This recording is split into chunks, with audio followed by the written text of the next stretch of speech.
রাষ্ট্রদ্রোহ মামলায় বাংলাদেশ সম্মিলিত সনাতনী জাগরণ জোটের মুখপাত্র ও চট্টগ্রামের হাট হাজারীর পুণ্ডরিক ধামের সাবেক অধ্যক্ষ চিন্ময় কৃষ্ণদাস ব্রহ্মচারীর জামিন নামঞ্জুর করেছেন আদালত। এর আগে নগরের নিউ মার্কেটে মোড়ের স্বাধীনতা স্তম্ভে জাতীয় পতাকা অবমাননার অভিযোগে হওয়া মামলায় মঙ্গলবার সকাল 10:50 তাকে আদালতে হাজির করা হয়। চট্টগ্রাম 6ষ্ঠ মেট্রোপলিটন ম্যাজিস্ট্রেট কাজী শরীফুল ইসলামের আদালতে হাজির করা হলে তার জামিন নামঞ্জুর করেন আদালত। সোমবার বিকেল 4:30টার দিকে চিন্ময় কৃষ্ণদাস ব্রহ্মচারীকে ঢাকার বিমানবন্দর এলাকা থেকে গ্রেফতার করে ঢাকা মহানগর গোয়েন্দা পুলিশ আদালত শুনানি শেষে জামিন নামঞ্জুর করে কারাগারে পাঠানোর আদেশ দেন। চট্টগ্রাম মেট্রোপলিটন পুলিশের অতিরিক্ত উপপুলিশ কমিশনার মফিজুর রহমান বলেন, রাষ্ট্রদ্রোহ মামলায় চিন্ময় কৃষ্ণদাসের জামিন নামঞ্জুর করে কারাগারে পাঠিয়েছেন আদালত। সকালে নিরাপত্তার মধ্য দিয়ে তাকে আদালতে আনা হয়। এ সময় সনাতন ধর্মাবলম্বীরা আদালতের বারান্দায় জয় শ্রীরাম সহ বিভিন্ন স্লোগান দেন। এর আগে গতকাল সোমবার রাতে ঢাকা বিমানবন্দর এলাকা থেকে চিন্ময় কৃষ্ণদাসকে গ্রেফতার করে ঢাকা মেট্রোপলিটন পুলিশের গোয়েন্দা শাখা চিন্ময় কৃষ্ণদাসের বিরুদ্ধে জাতীয় পতাকা অবমাননার অভিযোগ এনে গত 31 অক্টোবর ফিরোজ খান বাদী হয়ে চট্টগ্রাম কোতোয়ালি থানায় রাষ্ট্রদ্রোহের মামলা করেন। এই মামলায় চিন্ময় দাস সহ 19 জনকে আসামি করা হয়েছিল। এদিকে চিন্ময় কৃষ্ণদাস ব্রহ্মচারীর গ্রেফতারের প্রতিবাদে ঢাকার শাহবাগে বিক্ষোভ করেন তার অনুসারীরা। তারা দ্রুত চিন্ময় কৃষ্ণদাসের মুক্তি দাবি করেন। Video report, digital Tripura.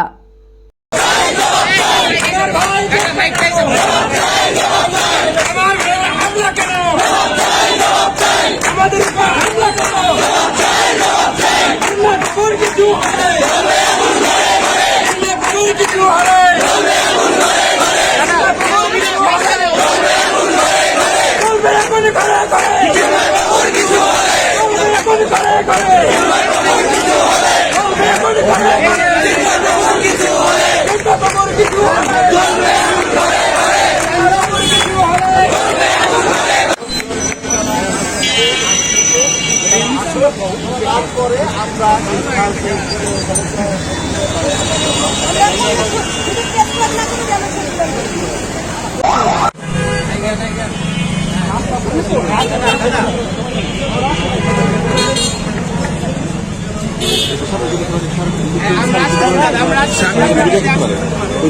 যাবেন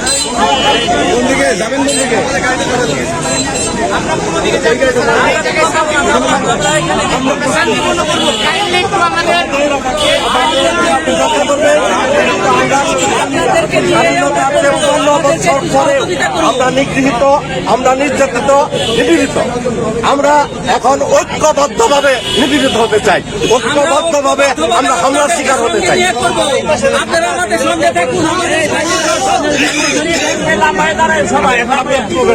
আমাদের এখানে একটা প্রতিবাদ সমাবেশ হবে, আমাদের বহুত লোকজন আসবে, প্রায় 10,000 মিনিমাম।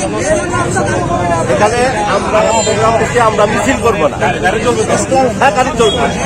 আমরা সামনে রাখবো, এটা হচ্ছে পাবলিক,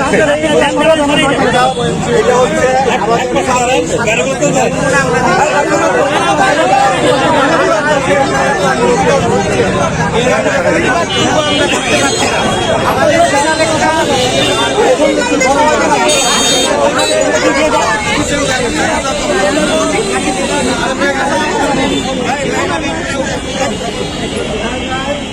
গ্রেপ্তারের দাবি জানান আমাকে, গ্রেপ্তার করতে দেখে গ্রেপ্তার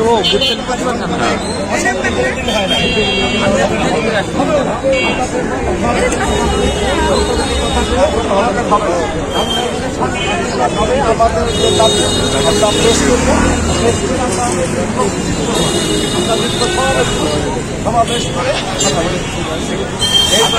আপনার